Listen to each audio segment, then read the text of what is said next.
Hello there, friends, true believers, and newcomers alike. Superfly Comics Guy here, and with a shiny new reprint of this book coming out this week, I thought now would be a good time to take a look at the Planet Hulk Omnibus with you guys. We'll be taking a look at the cover, the spine, the contents collected, the build quality, and a flip through where I can share some of my thoughts, opinions, and recommendations with you guys, and hopefully help you decide whether or not this is something you'd like to check out.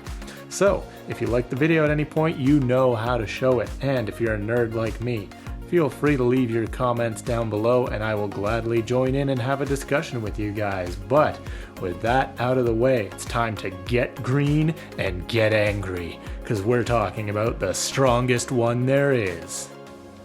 Okay guys, here we go. Planet Hulk Omnibus. Now before we go any further, I just want to mention that the copy I have here is the 2017 printing of this book, not the reprint that's coming out. That should be out by the time this video is out. So that'll affect things like the build quality that I talk about and variant covers and stuff like that. But the story obviously will be the same, so just wanted to let you know to keep that in mind. So this was the only cover available for this printing, but the reprint is going to have two covers. This will be the standard, and they are introducing a DM variant for this omnibus, but I still prefer this standard cover here. I just think it looks way more imposing. Speaking of imposing, there is the spine for you. This will definitely stand out on your shelf, let me tell you. And the back. Once again, the reprint won't look like this. It's going to have a different image, I believe, of Hulk and Kyra is her name. Cover price of $100 US, 127 Canadian. I believe that'll roughly be true for the reprint as well. And the contents here, we have Fantastic Four 533 to 535. We have Incredible Hulk, the 2000 series, 88 through 105. We got Giant Size Hulk, number 1. What If, Planet Hulk, the Planet Hulk Gladiator Guidebook, and material from New Avengers Illuminati and Amazing Fantasy, the 2004 series, number 15. Let's flip her over, have a look under the dust jacket now. There we are, wonderful. Now this is, I believe, the same board that you will get for the reprint as well, and it's this iconic, absolutely iconic image of the Hulk from Planet Hulk. Just so freaking cool with his gigantic sword there. But there you are. Let's talk about the story. Alrighty guys, in we go. So as usual, I'll be doing my best to keep spoiler discussions to a minimum, should you choose to read this book, so you can enjoy it for yourself. Here we have not really a table of contents since we don't get page numbers, but it's good enough. You do get the order of the issues and stories that appear in this book, which I think is good enough. You don't really need page numbers for this book because it's all really one story. Now, starting off, it must be said that I'm not really that into the Hulk. I've never been super interested in him. He never really struck me as that compelling. I don't know, I just didn't find him that interesting. I just sort of wrote him off as he's the guy you call when you need a big angry guy who can smash stuff. So you can imagine the kinds of problems that he'll be solving. But you know, there's so much hype around the Planet Hulk story that I figured, hey, I'd be foolish not to at least give it a try, right? So that leads me to this story. What is Planet Hulk? Well, the premise here is there is a huge incident that happens in Las Vegas and the Hulk goes berserk, and it's up to some heroes from the Fantastic Four to try to stop him and bring him in. And well, they do their best, but not before a catastrophic amount of destruction is caused. So the heroes realize at this point, hey, we gotta do something about the Hulk. He's too difficult to control. So what happens next? Well, some time passes, and Hulk gets a call from S.H.I.E.L.D. S.H.I.E.L.D. says they need Hulk's help to defeat a rogue AI-based weapon floating around space that they've lost control of, and only Hulk can do the job. So, Hulk goes up to try to solve the problem. Now, the Illuminati, however, has other plans. They use this opportunity to send Hulk far away, to a peaceful planet where he can do no harm and just enjoy some tranquility and time to himself. But Hulk ends up damaging the navigation, and he doesn't end up on this peaceful planet. He ends up on Sakaar, a brutal and unforgiving planet where Hulk quickly discovers he's not the strongest one there right out of the gates. So that's kind of a really weird shift for him. He's used to being the strongest one everywhere he goes. So what's it like when you change the environment and now Hulk isn't the strongest one? You know, this planet is ruled by a corrupt Red King, and they use these mind control slugs to force warriors to fight in these gladiatorial combat arenas. And as soon as Hulk arrives, the same happens to him. So imagine you have the Hulk of all characters forced to be a slave and fight for the entertainment of this corrupt king. Slavery and the Hulk.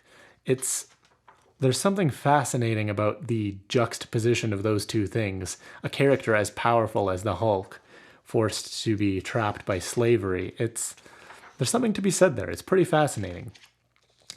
Now, in this gladiatorial combat arena, Hulk quickly finds himself among a similar squad of misfits.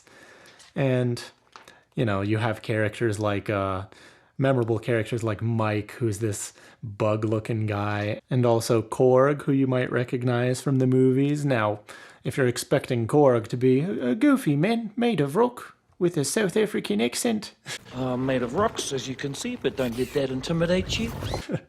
Don't. This is a very different Korg from the movies. This Korg is much more stoic, much more serious.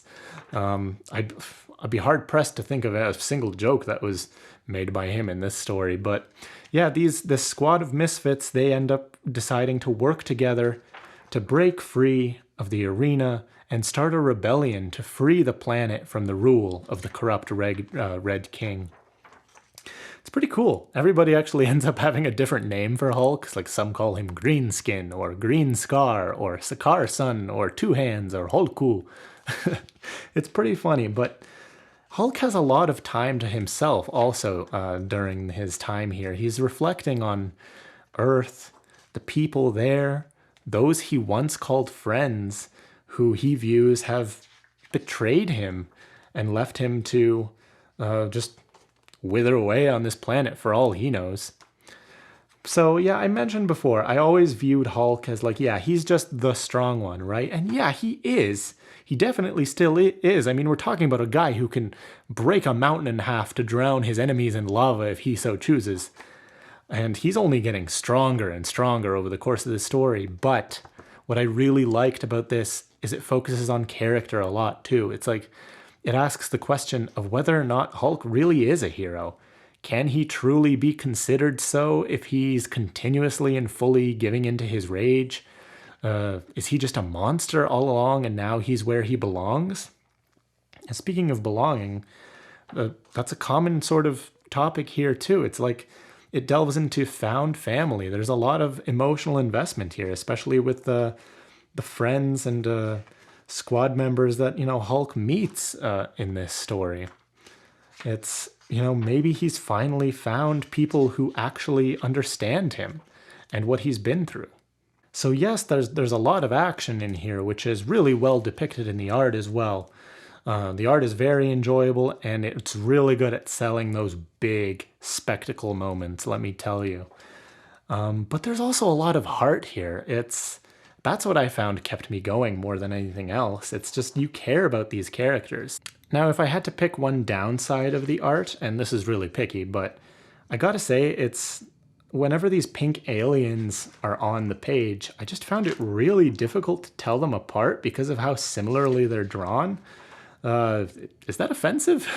Oh God, please don't cancel me over that. You get canceled for anything nowadays. It's 2023. But yeah, I don't know. They all looked very similar to me and I couldn't distinguish them half the time, apart from like the main people like the Red King, for example. But anyway, I don't want to go too much more in depth into the story here. But I'll just say I had a really, really good time with this book, and I strongly recommend it to anybody who's curious about the Hulk. Now, once the whole Planet Hulk section is done, you do get a few other issues in here, some spin-offs related to the title and some tie-ins. And there's a what if issue at the end, which is, it's short, but it's pretty entertaining for what it is. But yeah, really, really strong here, and definitely a contender for one of the top Hulk stories of all time. Now we can quickly go over some of the extras in here, starting with the Gladiator guidebook. I know this is listed in the contents, but come on, this is totally a piece of extra content. And it's really, really cool too. You have, as it says, a guidebook of just this planet, Sakaar, explaining different things like its geography, its culture, its traditions, stuff like that. It's actually really interesting, and there's a lot of good information here. Like, yeah, you have maps and stuff featuring some of the locations from the story, the society and their social structure, the wildlife. It's like, you can tell there was a lot of thought put into this lore here as they were crafting this story. You have some of the different races in here as well, some important characters. The guidebook is seriously one of the better extras I've seen in an omnibus. But then you also have some more classic extras content, like your variant covers. Here's one by Michael Turner. Really great. That reminds me of like the 2008 movie Hulk, actually. You also have, yeah, like I said, some black and whites here, but you also have some drafts and sketches from Greg Pak, who's the main writer of this series. Some interviews as well, which are always awesome. And hold on, yeah, you saw correctly. Letters pages. Now, this was really creative because the idea here is the person responding to the letters is the Red King from the story. So that's really cool. I'm just imagining a bunch of people at Marvel role-playing as the Red King and responding to these fan letters. That must have been a lot of fun. And then an afterword here by Greg Pak to close us off. Now, in this book, we have 656 pages. There you can see that keep in mind again, this is the 2017 printing, but yeah, you can see really solid here. I never noticed any gutter loss anywhere, really. The page quality was nice and solid.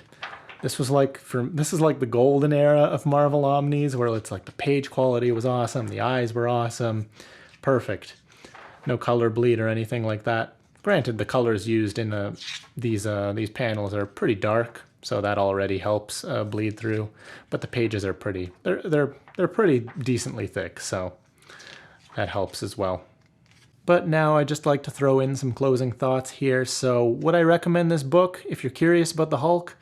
I mean, yeah, absolutely. It's a no-brainer, really. If you're looking for a jumping-on point for reading the Hulk, but maybe you're nervous to go all the way back to the 80s with Peter David's run, maybe you'd prefer something more modern, then this is definitely the book for you. Because I'll be honest, like, I hear great things about Peter David's run, but I'm a little intimidated by just how much content there is in that run and how long ago it came out. So this was perfect for me, just nice and short and digestible. Really, really good story here. Because, a common problem with the Hulk is the public perception that he's just the big green monster guy who's good at smashing stuff, which is this opinion I had really for the longest time. So I really appreciate that this book focuses a lot on the character of the Hulk, what it means to be the Hulk, especially now that he's on a completely different planet where he's not necessarily the strongest one anymore, focusing on themes like found family and finding your sense of belonging and even romance. It's awesome. The writing here is fantastic. So yeah, strong recommendation for this one. But that's been my review of the Planet Hulk Omnibus, guys. Let me know what you thought about the book, the review. Are you picking up the reprint? Whatever you want to talk about, leave it down below. But thank you so much for joining me today. I hope to catch you in another video real soon, guys. So you have yourself a great day. I've been Superfly Comics Guy, and until next time, keep reading. Bye, guys.